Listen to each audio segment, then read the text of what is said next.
Strange Case of Dr. Jekyll and Mr Hyde by Robert Louis Stevenson. Read for you today by Count Kitching.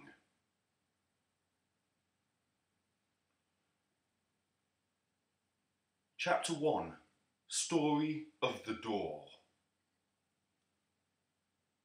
Mr Utterson, the lawyer, was a man of a rugged countenance that was never lighted by a smile, cold, scanty, and embarrassed in discourse, backward in sentiment, lean, long, dusty, dreary, and yet somehow lovable. At friendly meetings, and when the wine was to his taste, something eminently human beaconed from his eye, something indeed which never found its way into his talk, but which spoke not only in these silent symbols of the after-dinner face, but more often and loudly in the acts of his life. He was austere with himself, drank gin when he was alone to mortify a taste for vintages, and though he enjoyed the theatre, had not crossed the doors of one for 20 years. But he had an approved tolerance for others, sometimes wondering, almost with envy, at the high pressure of spirits involved in their misdeeds, and in any extremity inclined to help, rather than to reprove. "I incline to Cain's heresy," he used to say quaintly. "I let my brother go to the devil in his own way."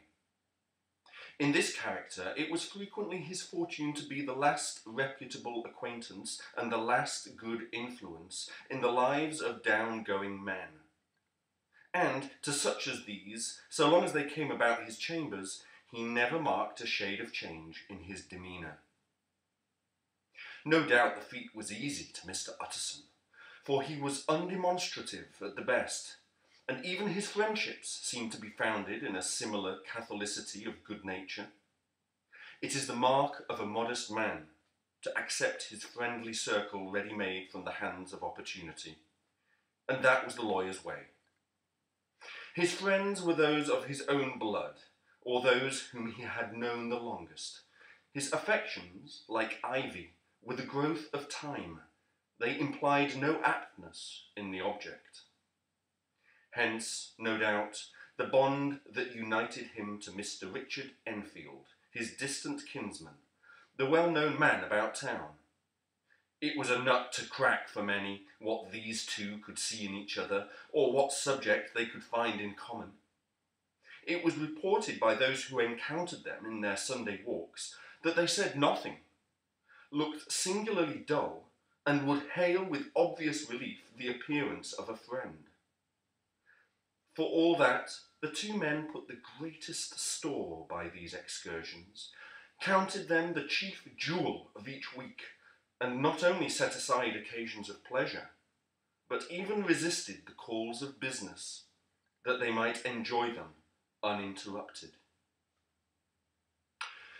It chanced on one of these rambles that their way led them down a by-street in a busy quarter of London. There the street was small and what is called quiet, but it drove a thriving trade on the weekdays.